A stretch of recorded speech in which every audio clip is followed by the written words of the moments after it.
Quem foi Oppenheimer na história? O que ele fez para ganhar um filme de mais de 3 horas com atores do calibre de Matt Damon, que fez os filmes Interestelar, Perdido em Marte e Ford vs Ferrari?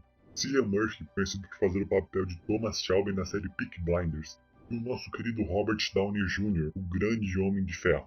Convido você a participar dessa jornada de conhecimento que é a história. Pois como Edmund Burke disse, um povo que não conhece sua história está condenado a repeti-la. Nesse vídeo você vai conhecer a história desde o nascimento até o fim da vida de Oppenheimer. A trajetória de Oppenheimer fica cada vez mais intensa ao decorrer do vídeo. Fique bem atento para não perder nenhum detalhe.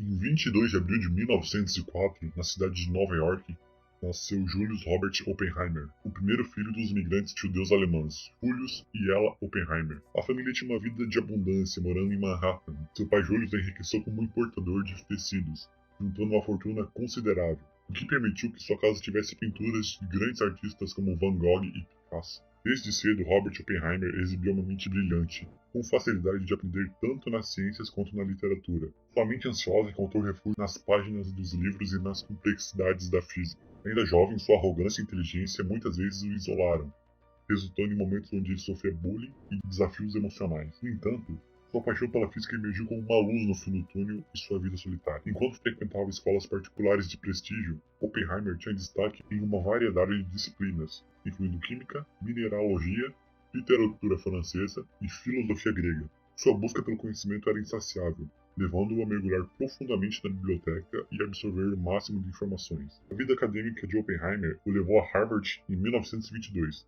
onde pretendia se dedicar à química. No entanto, sua fascinação pela física experimental ficou ainda mais forte após um curso de termodinâmica. Apesar de um atraso causado pelos problemas de saúde, Oppenheimer completou sua graduação em 3 anos ao invés de 4, mostrando cada vez mais sua genialidade. A influência artística que ele sofreu de sua mãe e o ambiente onde ele cresceu moldaram seu gosto pela estética e pelas artes, enquanto seu pai, Julius, proporcionou uma base financeira para ele perseguir os seus interesses. No entanto, essa criação privilegiada também trouxe desafios emocionais, pois Oppenheimer, um garoto mimado, assim, teve que enfrentar e lidar com a pressão de realizar suas próprias conquistas. A jornada de Oppenheimer, desde a sua infância rica e talentosa, até sua entrada em Harvard e o nascer de sua paixão pela física, pintam um retrato de um indivíduo complexo e dotado, cujas suas descobertas irão mudar o mundo. Em busca de mais conhecimento, Oppenheimer prosseguiu para a Universidade de Cambridge após sua passagem por Harvard. Contudo, a mudança para um país estrangeiro o mergulhou em um isolamento doloroso e solitário. Em sua parte familiar que o mimava, Oppenheimer se encontrou desolado. Seu estado emocional ficava cada vez pior,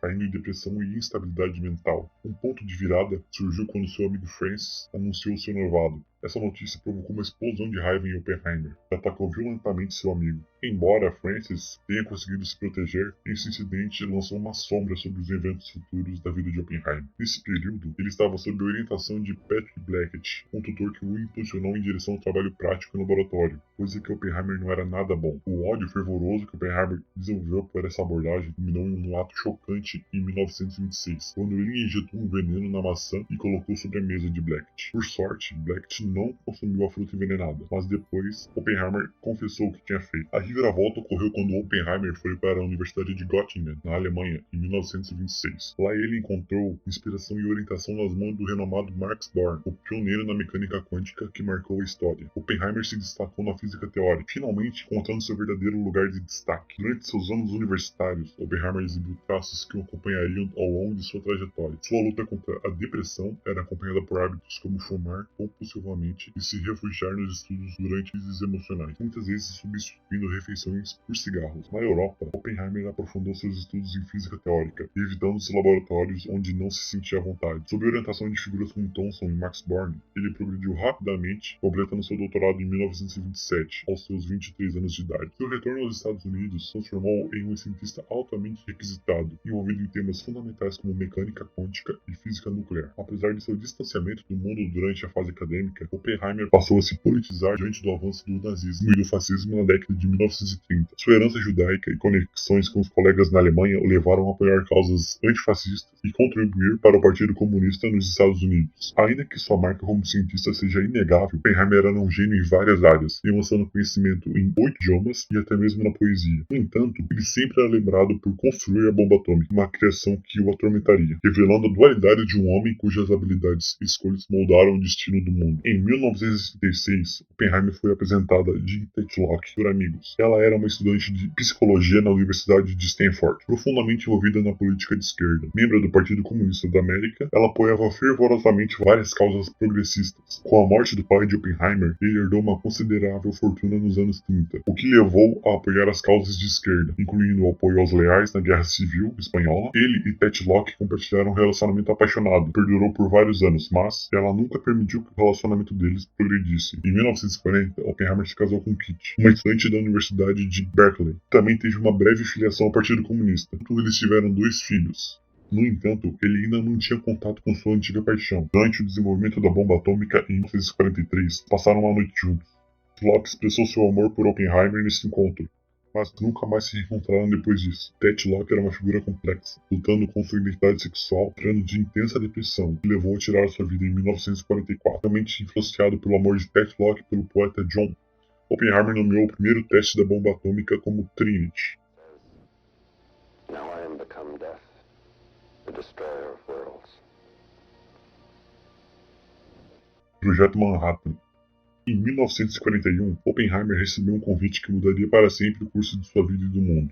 Juntar-se ao Projeto Manhattan, um programa secreto do governo dos Estados Unidos dedicado ao desenvolvimento de uma arma nuclear nunca antes vista. No entanto, apenas um seleto grupo tinha compreensão completa do que aquilo significava. Operando em isolamento, os cientistas envolvidos nem sempre tinham uma visão real do que estavam construindo. Em junho de 1942, os exércitos dos Estados Unidos lançou o Programa de Engenharia Manhattan, que incluía cientistas de renome de várias instituições. Esse projeto mais tarde ficaria conhecido como o Projeto Manhattan. Foi liderado principalmente pelo general Leslie Groves Jr. para alcançar o desenvolvimento da bomba atômica. A escolha de Oppenheimer como líder do projeto enfrentou obstáculos consideráveis.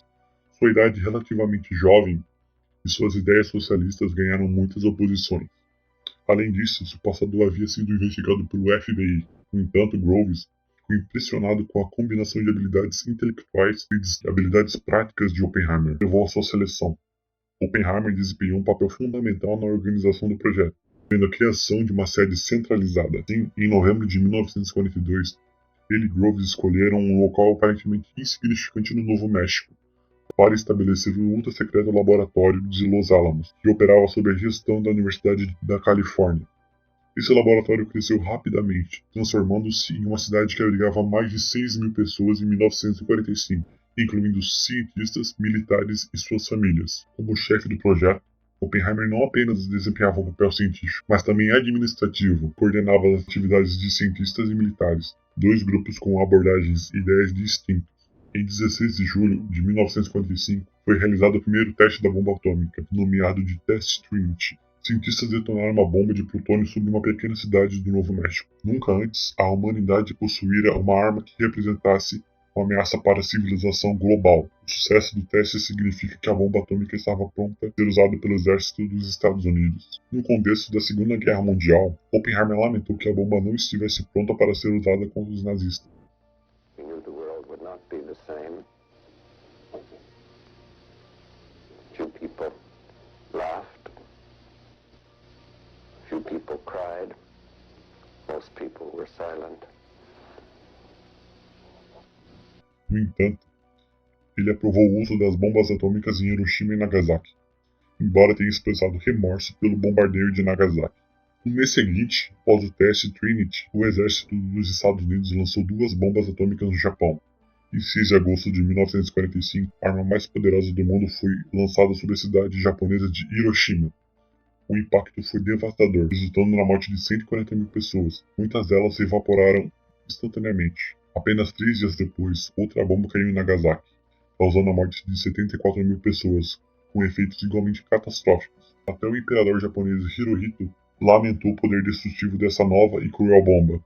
Nos meses e anos seguintes, milhares mais morreram em agonia devido à exposição à radiação da bomba. Consequentemente, o Japão se rendeu em apenas 6 dias após o bombardeio de Nagasaki, marcando um rápido e abrupto fim da Segunda Guerra Mundial. Iniciando sua reflexão sobre a criação da bomba, Oppenheimer inicialmente expressou sentimentos de culpa. Ele afirmou que essa arma havia dramatizado de maneira tão implacável a inumanidade e a maldade da guerra moderna. continuou compartilhando um pensamento profundo, de uma forma primitiva. Nenhuma vulgaridade, nenhum humor, nenhuma exageração pode seguir completamente. Os físicos conhecem o pecado. Este é o conhecimento que eles não podem perder. Nesse trecho, Oppenheimer reconhece o peso moral e a responsabilidade associada à criação de tal arma destrutiva. Tanto, cerca de uma década depois, sua perspectiva parece mudar. Ele aparentemente se distanciou de uma responsabilidade pessoal, colocando a culpa pelo uso da bomba no Estado. Ele afirmou: "Não carrego peso na minha consciência. Nosso trabalho mudou as condições em que os homens vivem. Mas o uso feito dessas mudanças é problema dos governos, não dos cientistas." Você que está assistindo, comente aqui. Você acha que a culpa foi de Oppenheimer? Ele não deveria ter feito a bomba? E caso ele se recusasse, quem teria ganho essa guerra? Quem teria ganhado essa corrida nuclear? Após o término da guerra, Oppenheimer assumiu um papel significativo como conselheiro de política atômica nos Estados Unidos.